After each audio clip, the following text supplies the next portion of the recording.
Ito pa guys, yung ano, yan, mga bunga na yan, mga bunga na ng ating pagpunta sa World Game Pole Expo. Mga bunga na yan guys.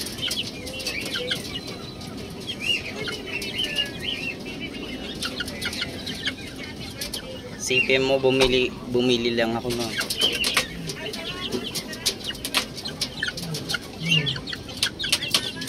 2 months no.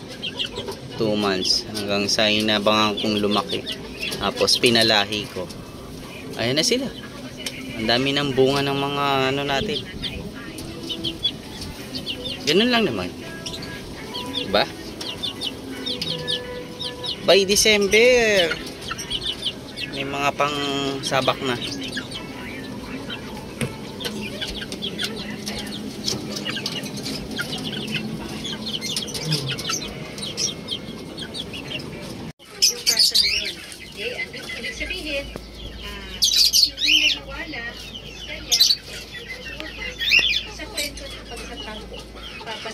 Pagsasamantala. Ito, yun po sabi. Yun ang sabi. Dahil pa man, ito kasi, it's the prosecutor. Yung prosecutor kasi, depende kasi sa kanyang paghimay, yung nung hinimay-himay niya, yung mga ebidensya na hinihain ninyo sa assessment and evaluation ng prosecution, ay hindi naging kapanipaniwala ang inyong mga ebidensya bigay. Yun ang nakalagay dito. Unang-una, nakita nila ay hindi natutugma yung dalawang salaysay mo. Eh, may mga inconsistency. Pinapaliwanag ko lang kung ano nabasa natin dito. Okay? May gustong sabihin si Jay? Hindi ko na i-detalye. Basta ang nangyari dito, hindi ka panipaniwala. Okay? So, ibig sabihin, yung credibilidad ay yung credibilidad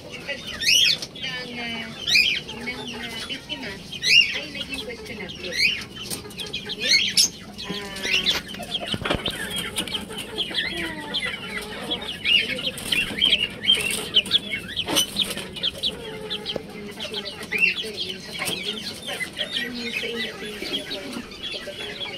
Dito, sa pagkakaintindi ko, unang-una, kulang ng credibilidad dahil na mayroong inconsistency sa dalawang salaysay. Eto, Gilmore to.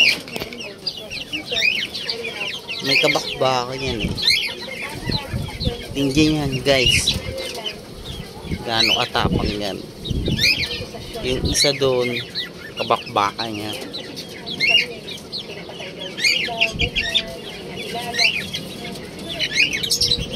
Update natin. Gilmore.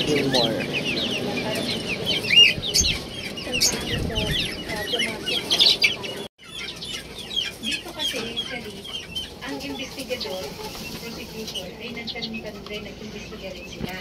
At ang nakita kasi dito ay hindi nabigyan ng buhay. Yung iba pa na dapat magpatunay yung pangyayari, yung insidente. Sa tasong kriminal kasi, pagpaliwanag ko rin lang sa mga netizens natin, napakahalaga ng detalye at saka ng ebidensya. Kahit sa paano mo pa pagiging pagkipagpili ng mga investigasyon ng biktima, may hirapan natin ng kain ng dahil sa walang katotohanan, pero dahil mas hirap siyang naiintindihan. Pero naiintindihan niyo ito sa tigil na malupit ang batas. Lalo na sa mga kaso. Kaya ganun ka. Ito yung ano natin, one time. Yan o, one time winner. One time winner na to. The credibility of the evidence is the single most important thing. So, kaya kailangan matibay at consistent yung itong si Kanawayan, maganda to isabak sa ano eh, sa bulig.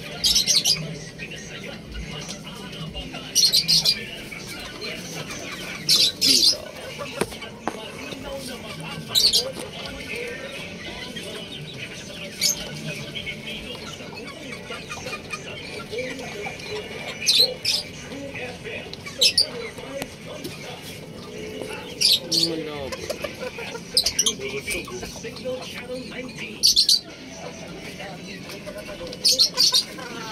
Kulit na ang ano nito, palong eh. Ba't yung isa, magkapareho naman sila nung palong nung una, parang pa-corona, naging straight comb. Yung isa, ayun oh. Yun yung kasabay nito, di ba? Ayun oh. May ano sa tabi. Hindi ko, yun ang stress ko. At yun lang ating update sa ating mga warrior, no, for today's video. Dito tayo sa taas. So update lang. So, yun yung ating mga naging bunga nung nagpunta tayo ng mga World Game Fowl Expo last year at nung itong taon. Itong taon wala pa ako kasi yung ano yun, yung kanawa yun. So wala pa yun. Pinapa matured. So dun siya itatapat natin sa na breed natin na babaeng bulig. At yung isa, so gagawin natin trio.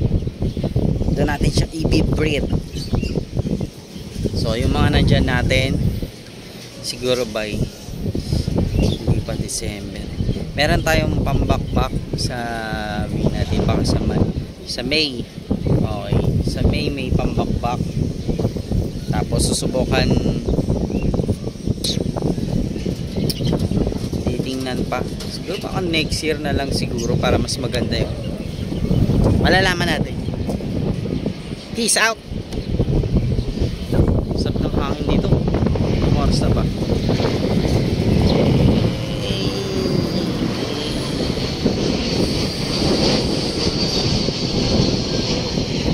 So don't forget to subscribe Boss Teban TV, and don't forget to click the notification bell. Wala pa masyadong update, so tuturuan ko muna kayo ng mga another trick. So hindi pa ako makapag-focus sa baba. So ayan, nag-update lang tayo ng ating mga warrior. Liit lang ng area ko,